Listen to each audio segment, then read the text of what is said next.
Good morning, সুপ্রভাত। সবাই কেমন আছো? আশা করছি সবাই খুব ভালো আছো। গ্রামের কন্যার নতুন একটি পর্বে তোমাদের সবাইকে অনেক অনেক স্বাগত। ভিডিওটা নিয়ে আসতে অনেকটা দেরি হয়ে গেল। মানুষের মন আর মস্তিষ্ক যখন এক জায়গায় থাকে না, তখন ভিডিও একটু দেরিতেই আসে। আগে বলো তোমরা সব কেমন আছো? আশা করছি সবাই খুব ভালোই আছো। চলো আজকের ভিডিও শুরু করা যাক। আজকে সকাল থেকে উঠে বাড়ির কাজবাজ করে চলে এসেছি ধান মেলতে। আর এই বৃষ্টিতে খুব ভোগাচ্ছে ধান নিয়ে। যখনই ধান কাটা হয় বা কোনো ফসল তোলা হয় তখনই বৃষ্টি খুব ভোগায়। মানে যখন দরকার বৃষ্টির তখন বৃষ্টি হয় না, আর যখন বৃষ্টির দরকার নেই তখন অঝোরে বৃষ্টি পড়তে লাগে। তো কালকে এই ধানগুলো ভালো করে কালকেই কাটা হয়েছে, একটুখানিও শুকানো হয়নি। ওই জন্য আর একবার আজকে খুলে দিয়েছিলাম। কিন্তু আজকেও তো মেঘের অবস্থা খুব একটা ভালো না, মেঘছা মেঘছা করছে। একবার খুলে দিয়েছে, একটুখানি যা তাৎপার পাক, তারপরে আবার গুটি দেওয়া হবে। কারণ এতগুলো ধান একসাথে মেঘ করে উঠলে গোটানো সম্ভব নয়, তাই কিছুটা কেটে কেটে এদিক ওদিক করে একটুখানি ধানটাকে শুকিয়ে নেওয়ার চেষ্টা করা হচ্ছে। তবে ধান শুকাতে গিয়ে কষ্ট হলো, এবারে ধান খুব ভালো হয়েছে সবারই। যেখানে 1 গাড়ি বা 1.5 গাড়ি ধান হওয়ার কথা, সেখানে 2 গাড়ি ধান হয়েছে। খুবই ভালো হয়েছে সবারই। এবারে সব চাষিদেরই মোটামুটি ধান খুব ভালোই হয়েছে। তার জন্য এত যে পরিশ্রম করা, সেটা সার্থক হয়েছে। ফসল ভালো হলেই তো পরিশ্রমের মর্যাদা পায়, তাই না? তো সেই পাকা ফসল যদি বৃষ্টি এসে আবার ভিজিয়ে দেয়, তাহলে তো আবার কষ্টের বাড়ি এসে যদি সেই ফসল ভিজে যায়। তো সেই জন্যেই এদিক ওদিক করে একটুখানি শুকিয়ে তারপরে তাকে ঘরে ভরতে হবে। তার জন্য যেটুকু রোদ উঠছে সেটুকুতেই শুকানোর চেষ্টা করছি। আর আমাদের এই খামারের মাটিটা, এটা একদমই সমান নেই। কোথাও উঁচু, কোথাও নিচু, কোথাও জল দাঁড়িয়ে যাচ্ছে। জলটা বৃষ্টিটা হলে জলটা যে পাশ দিয়ে বেরিয়ে চলে যাবে সেরকম কোনো পজিশন নেই। কোথাও খাল আছে, সেখানে এসে জমে যাচ্ছে, আর সেখানেই ধান ঢিপ করা থাকছে, ধানের তলায় জল ঢুকে যাচ্ছে। তো মাটির মেঝেটা সমান নেই বলেই এত সমস্যা হচ্ছে। মাটির মেঝেটা যদি সমান থাকতো, যেখানে ধানের ঢিপ করা হচ্ছে সেখানটা যদি উঁচু থাকতো, সাইডগুলো যদি নিচে থাকতো, জলটা কেটে বেরিয়ে চলে যেত, অতটা সমস্যা হতো না। কিন্তু মেঝে সমান নাই বলে খাটনি বেশি হচ্ছে, চরম খাটনি হচ্ছে। তো খাটনি হলেও কিছু করার নেই। ফসল যখন ভালো হয়েছে, সেই ফসলকে ভালো করে যত্ন করে ঘরে ভরতে হবে আগে, সেটাই হচ্ছে মেন টার্গেট। আর এইবারে ধানের কালারও খুব সুন্দর হয়েছে, একবার সোনার ফসলকে আর সাদে বলে একবার সোনার মতন কালার হয়েছে, দারুণ কালার হয়েছে। এই কালার দেখলেই মনে হচ্ছে সোনা ছড়ানো আছে, স্বাদে নাম দেয়নি যে সোনার ফসল। তো এত ভালো লাগে যে যখন কালারটা খুব ভালো হয়। আর এমনিই ধান আমাদের খুবই ভালো লাগে, ধানই আমাদের প্রধান ফসল আর কি পূর্ব বর্ধমানের। তো কিছু বলার নেই ধান নিয়ে। আর ধান নাড়াচাড়া করতে, ধান নিয়ে কাজ করতে, পরিশ্রম করতে খুবই ভালো লাগে, কিন্তু কষ্টও হয় তার সাথে, কিন্তু কষ্ট হলেও ভালো লাগে। আর রোদের যা টেম্পারেচার মাঝে মাঝে দিচ্ছে, হাঁপিয়ে যাচ্ছি, দাঁড়িয়ে পড়ছি, আবার করছি, আবার দাঁড়িয়ে যাচ্ছি, আবার হাঁপিয়ে যাচ্ছি, এরকম করে কোনো রকমে আর কি করা হচ্ছিল। কি দিয়েছে দেখা, ওর ফিডে দিয়েছে তোদের ইয়েটা মাছটা। হ্যাঁ বানিয়ে দেবো, আমাকে দিই জল নিয়ে আসিস।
সামান্য মাত্র একটা জিনিস কাটবো বলে এই চাকুটা নিয়েছি এই পনির কাটতে, কারণ ওই চাকুটা আমি খুঁজে পাচ্ছি না।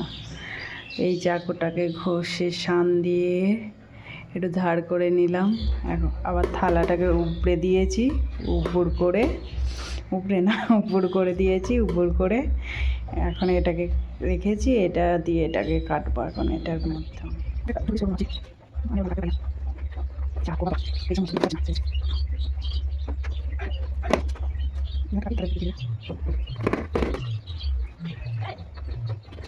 করে কেটে এখন এই হাল আবার এর মধ্যেই রেখে দিয়েছি। আজকে আমি খুব সুন্দর করে পিস করতে পেরেছি, অন্যদিন ছেড়ে ছেড়ে চলে যাই। খুব ভালো লাগছে, খুব ভালো, টেনশন না।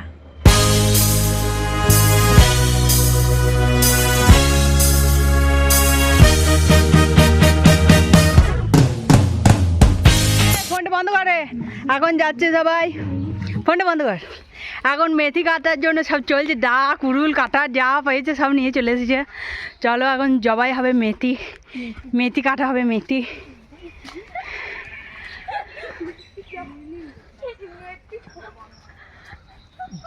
এই মেথি অভিযানে নেমেছে। হ্যাঁ, মেথি চিনিস তো বাবরি?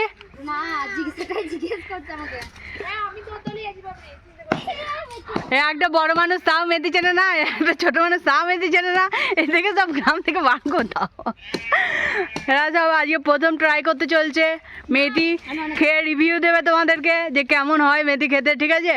তোমরা চিন্তা করো না, একদম মেথি অভিযানে লেগে গেছে। দেখো আবার বেগুন গাছটা কেটে ফেললো না।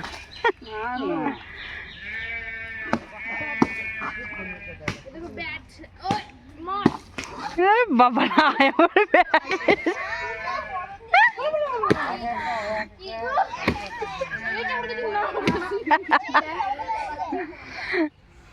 এখানে গোল টেবিল বৈঠক চলছে।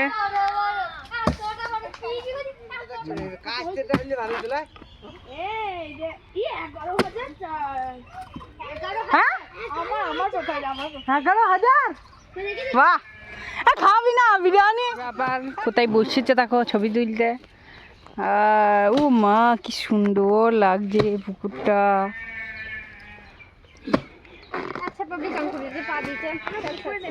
40 মিনিট হয়ে গেল, এতক্ষণে কাটা হলো, এখনো পর্যন্ত মেথির দেখা যায়নি।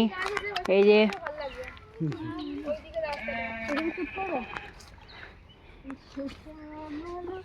এইবার আস্তে আস্তে মেথির দিকে এগোনো যাচ্ছে। ওই দেখো প্রথম কোপ পড়ে গিয়েছে। ফার্স্ট মেথি চলে এসছে হাতে। খেয়ে বলো কেমন টেস্ট, তেতো না মিষ্টি? মিষ্টি হলে খাবি না। কেমন খেতে? হ্যাঁ, এই প্রথমবারে খাচ্ছে, খেতে খেয়ে রিভিউ দাও কেমন খেতে। টেস্ট কেমন? এমন করে গাল নাড়লে হবে না, তুমি তো প্রথমবার খাচ্ছ। কীরকম মানে কার মতো খেতে? অনেকটা ঠিক ঠিক কইছো। এই পাবরি খাইছে?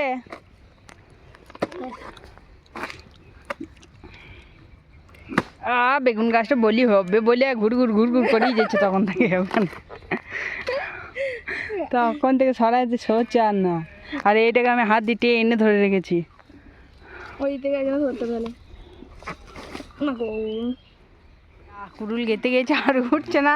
মেথি চাল থেকে কুড়ুলটাই গেতে গেছে। ওই জয় শ্রীরাম। ওই তো জয় শ্রীরামের নাম নিয়েছে, কুড়ুল উঠে গেছে।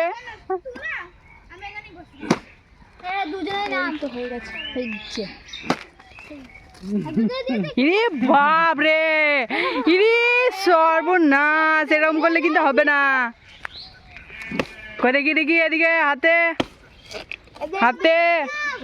এইদিকে হাত চিহ্নে হাতে বোতল ধরে আছে।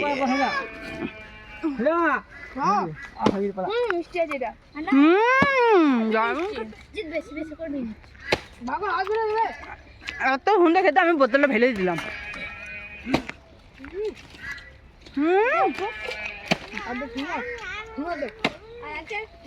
শেষ হয়ে গেছে সব। খালো খালি করি না, অনেক আছে খাওয়া যাবে। সব নোংরা লাগাই না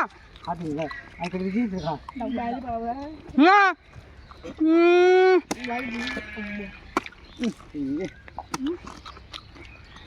সবাইকে দিবি, নিজে আঁকা খাবি, করবি না।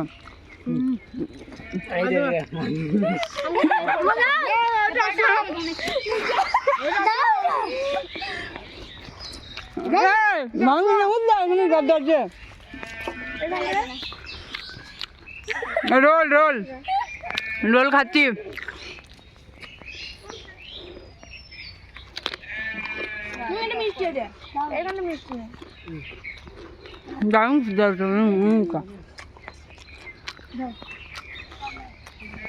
ঘুরিয়ে পড়েছে সব খাবার।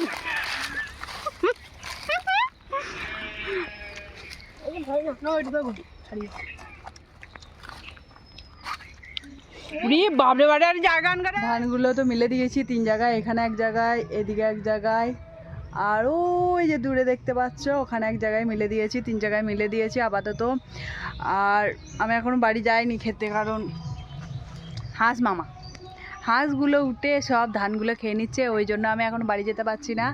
এই যে হাঁস, বড় বড় হাঁসগুলো উঠে সব ধান খেয়ে নিচ্ছে, ওই জন্য আমি এখনও ওয়েট করছি। খুব খিদেও পেয়েছে, 2:30 মতো বেজে গেছে। তো চলো একটু পরে বাবা যদি আসে তাহলে আমি বাড়ি যাব, বাড়ি গিয়ে চারটি খাবো। এত খিদে পেয়েছে আমি আর থাকতে পারছি না। আর মেথিটা খেয়েছি বলে তাও অনেকটা সময় আর কি না খেয়ে থাকতে পারছি। মেথিটা যদি না খেতাম তাহলে তখন খিদে পেয়ে যেত। চলো এখন বাড়ি যাই।